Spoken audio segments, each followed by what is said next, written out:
പ്രിയപ്പെട്ടവരെ, നമ്മുടെ തിരുവനന്തപുരത്ത് ഒരു കാപ്പ കേസിലെ പ്രതിയെ അറസ്റ്റ് ചെയ്ത കാര്യം നിങ്ങളെല്ലാവരും അറിഞ്ഞല്ലോ.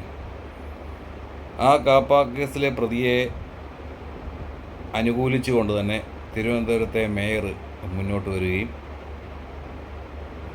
അതിനെ സാധൂകരിക്കുന്ന രീതിയിലുള്ള പ്രതികരണമാണ് അദ്ദേഹം നടത്തിയത്.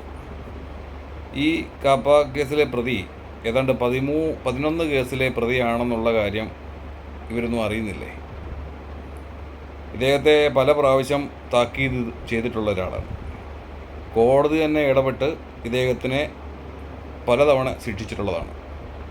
അപ്പം ഇതൊന്നും വകവെക്കാതെ ജനങ്ങളുടെ മുന്നിൽ കണ്ണിൽ പൊടിയിടുന്ന രീതിയിലുള്ള പ്രതികരണമാണ് ഇപ്പം ഈ തിരുവനന്തപുരത്തെ മേയർ നടത്തിയിരിക്കുന്നത്.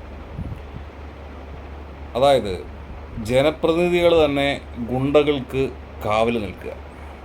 എന്തൊരവസ്ഥയാണെന്ന് നോക്കി. ഏതാണ്ട് 3 സീറ്റാണ് കേരളത്തിലിപ്പം അവർക്ക് BJP കിട്ടിയത്.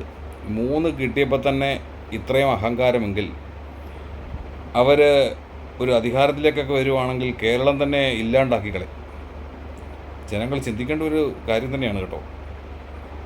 നിങ്ങളൊരു കാര്യം മനസ്സിലാക്കേണ്ടത്, ഈ അവരുടെ പിന്നിൽ ഉള്ള അണികളുണ്ടല്ലോ, 1-2 അണികൾ, അത് ഈ കൊടിയും പിടിച്ച് നടക്കുന്നവർ, അവർ സാധാരണപ്പെട്ട ആൾക്കാരാണ്. അല്ലാതെ നിങ്ങളുടെ കൂട്ട് ഈ പൈസ കെട്ടിവെച്ച് ഇഷ്ടം പോലെയുള്ളവരൊന്നുമല്ല. ഓരോ ദിവസവും അവരുടെ വിശപ്പടക്കാനും വേണ്ടി ജോലി ചെയ്യുന്നവരാണ് കേട്ടോ. അപ്പോൾ അതൊക്കെ നിങ്ങളൊന്ന് മനസ്സിലാക്കണം. അപ്പോൾ ഈ കാപ്പ കേസിലെ പ്രതികൾക്കൊക്കെ വേണ്ടി നിങ്ങൾ ഈ അലമുറിയൊക്കെ ഇടുമ്പോൾ ഈ ജയിച്ച ജനപ്രതിനിധികളൊക്കെ ആണ് കൊടിയും പിടിച്ചിറങ്ങിയിരിക്കുന്ന ഈ പ്രതിക്ക് വേണ്ടി. അപ്പം ഒരു കേസിലെ പ്രതിയെയാണ് ഇവർക്ക് ആവശ്യം, ജനങ്ങളെയല്ല. ജനങ്ങളുടെ കാര്യത്തിന് വേണ്ടിയാണ് സമരം ചെയ്യേണ്ടത്, അല്ലാതെ ഈ പ്രതികൾക്ക് വേണ്ടിയല്ല. എന്തിനാണ് ഈ ഒരു ജനപ്രതിനിധി ഇങ്ങനെ കേസിലെ പ്രതികൾക്ക് വേണ്ടി ഇങ്ങനെ മുറവിളി കൂട്ടുന്ന കാര്യം? അത് കോടതിയുണ്ട്, പോലീസുണ്ട്, അത് ആ വഴിക്ക് പോട്ടെ. പുള്ളിക്കാരൻ തെറ്റ് ചെയ്തിട്ടില്ലെങ്കിൽ അവർ തിരിച്ചിറങ്ങി വരട്ടെ, ജനം അപ്പോൾ സ്വീകരിക്കും. ഇപ്പോൾ അദ്ദേഹം ഒരു പ്രതിയാണ്. അത് ഒരു കേസിലെ പ്രതിയല്ല. അദ്ദേഹം പിന്നെ നമ്മുടെ നടന്നു പോയപ്പം ഉണ്ടാക്കിയ ഒരു കേസൊന്നുമല്ല. കൊലക്കുറ്റക്കേസിലൊക്കെ പ്രതിയാണ് അദ്ദേഹം. അപ്പം അങ്ങനെയുള്ള ആൾ വെറും ചെറിയ രീതിയിൽ സാധൂകരിക്കുന്ന രീതിയിലുള്ള പ്രതികരണം നടത്തുന്നത് എത്ര മോശപ്പെട്ട രീതിയാണെന്നുള്ളത് ഇവരൊക്കെ മനസ്സിലാക്കേണ്ടതാണ് കേട്ടോ. നിങ്ങൾ ജനപ്രതിനിധികളല്ലേ, നിങ്ങൾ ജനങ്ങളെയാണ് സേവിക്കേണ്ടത്, അല്ലാതെ ഈ ഗുണ്ടകളെയല്ല.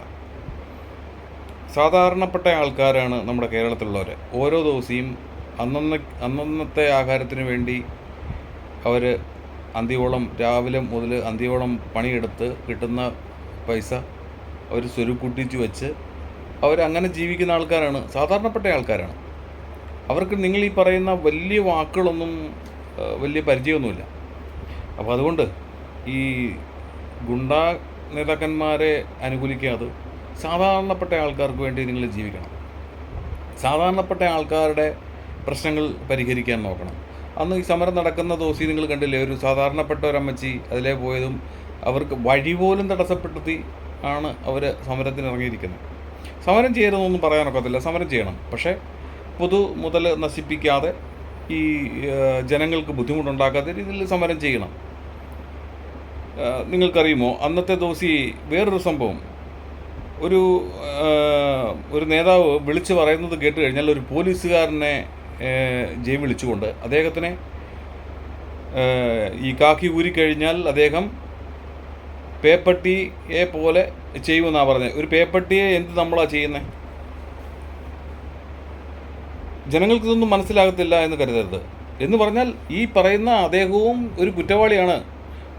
കാരണം അദ്ദേഹം ചെയ്യുന്നതും കുറ്റമാണ്. ഈ ഒരു മൈക്കിൽ കൂടെ വിളിച്ചങ്ങ് പറയുക, പേപ്പട്ടിയെ എന്ത് ചെയ്യും അതേപോലെ അങ്ങ് ചെയ്യുമെന്ന് പറഞ്ഞു.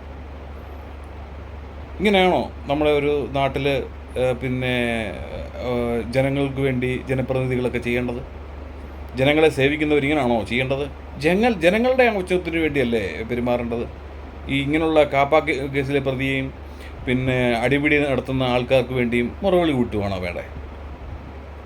അപ്പം അത് നിങ്ങൾ ആരായാലും ഏത് പാർട്ടിക്കാരായാലും അതൊന്ന് മനസ്സിലാക്കി നിങ്ങൾ അതിൻ്റെ രീതിയിൽ തന്നെ വേണം, അത് മനസ്സിലാക്കി വേണം മുന്നോട്ട് പോകാൻ എന്നുള്ള കാര്യമാണ് എനിക്ക് ഈ അവസരത്തിൽ പറയാനുള്ളത്. അതുകൊണ്ട് ഈ BJP ചെയ്ത ഈ ഒരു സമരവും ഇത്തരത്തിലുള്ള പരിപാടികളും ഒരു കാരണവശാലും ന്യായീകരിക്കാൻ പറ്റുന്നതല്ല. തീർച്ചയായിട്ടും അവർ തെറ്റ് തിരുത്തണം എന്നാണ് എനിക്ക് ഈ അവസരത്തിൽ പറയാനുള്ളത്.